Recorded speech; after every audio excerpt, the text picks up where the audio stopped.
In my previous video, I explained you the activity of commutative property, and we prove this property with the help of activity. And now in this activity, I explain you line of symmetry in different figures like squares, rectangles, equilateral triangle, isosceles triangle, rhombus and circle. So first of all, I show you that I make a square and we have to find the symmetry lines in this figure. So first of all, I explain you that what is symmetry. So symmetry is the line that divides a figure into two identical figures, and it means that when we fold the figure, then first part of the figure overlap the second figure. Just like this is a square. When I fold this square, then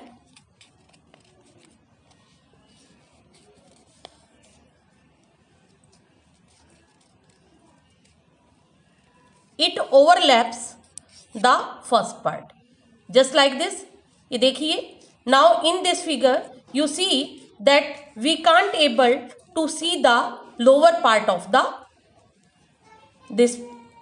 Now this overlap this. Now we make a crease on this. Now here we see that there is a one line of symmetry. Now again, when we take this part in this shape and again make a fold on this and make a crease on this, now we see that we take another. This is our first symmetry line and this is our second symmetry line.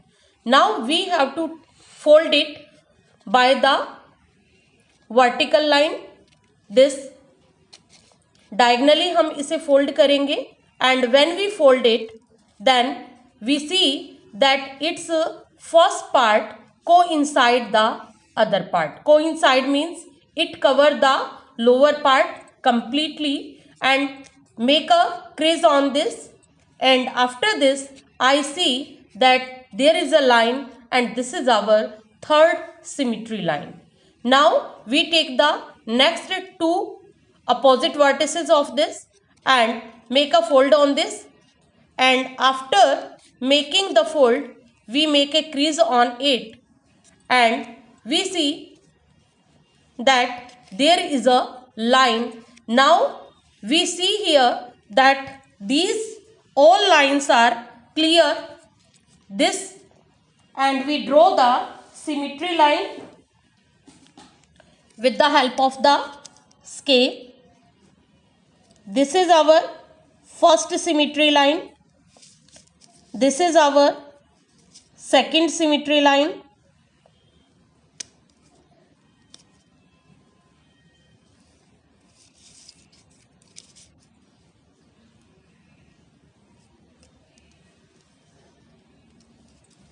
This is our third symmetry line.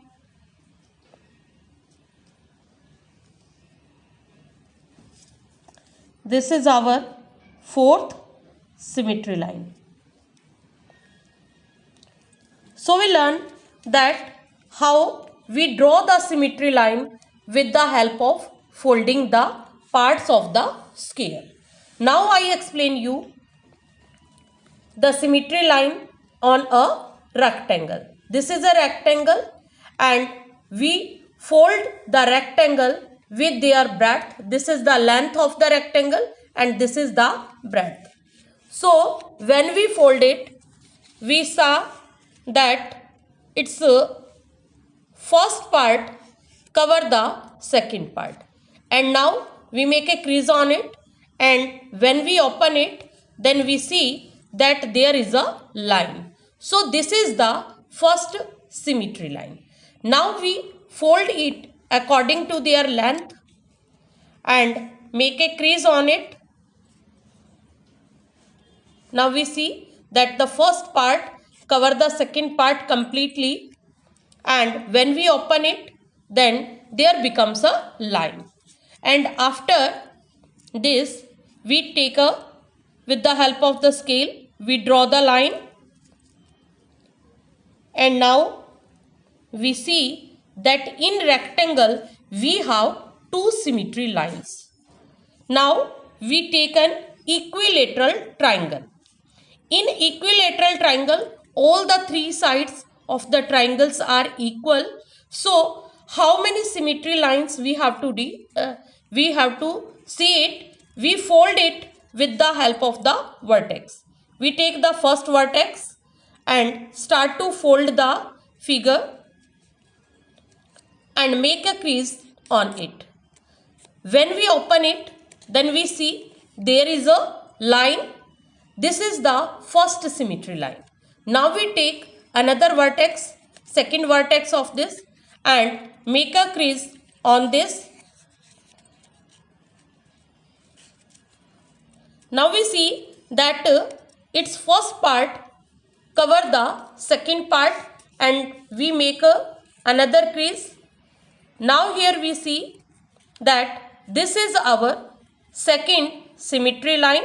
Now we take the third vertex and make a fold on it and make a crease on this.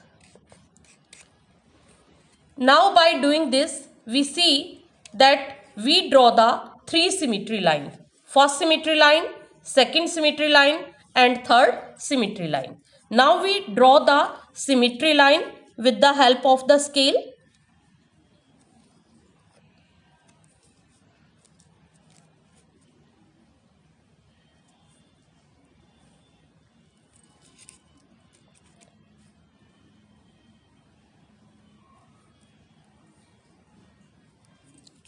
Now we observe that in equilateral triangle we have the three symmetry lines. Now we take another figure. This is an isosceles triangle, and in this triangle we have two lines. These two lines are equal and this third line is different.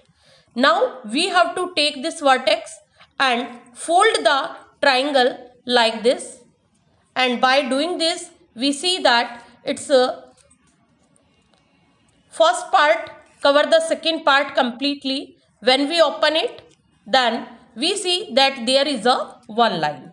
Now we have to draw the line, and we see that in isosceles triangle we have only one symmetry line. If we try to do the second symmetry line, take this vertex, now you see that it don't cover the complete part. Now here your this part is left. It means that in this isosceles triangle you are able to draw only one symmetry lines. Now we take a circle. This is a circle, and we have to draw the symmetry line. For this, first of all we have to take a one fold like this. Now here we make a crease on it. There is a one symmetry line. Here you see that this is the symmetry line. Now we take another fold.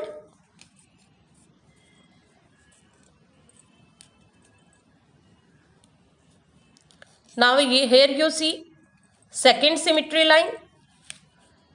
Now like this you can draw many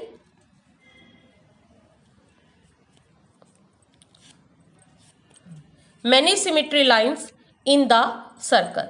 By doing this you can draw many symmetry lines. So it means that in a circle there are infinite symmetry lines. So here you see there are so many symmetry lines is visible. So you have to draw all these symmetry lines.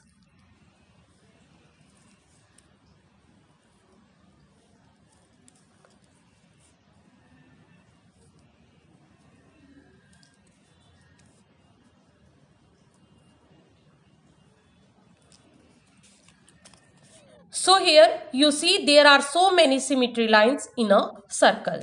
Now we take this rhombus and in this rhombus we have to prove that how many symmetry lines are there. So first of all, we take one fold of this,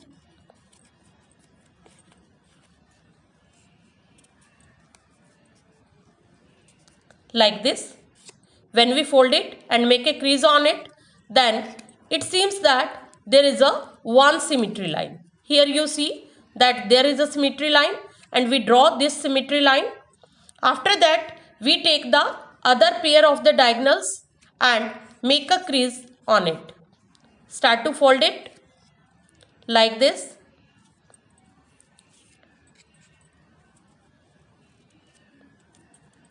Now here you see that the first part cover the second part completely and make a crease on it, and when you open it, then you see that there are two lines of symmetry. So it means that in a rhombus we have two lines of symmetry.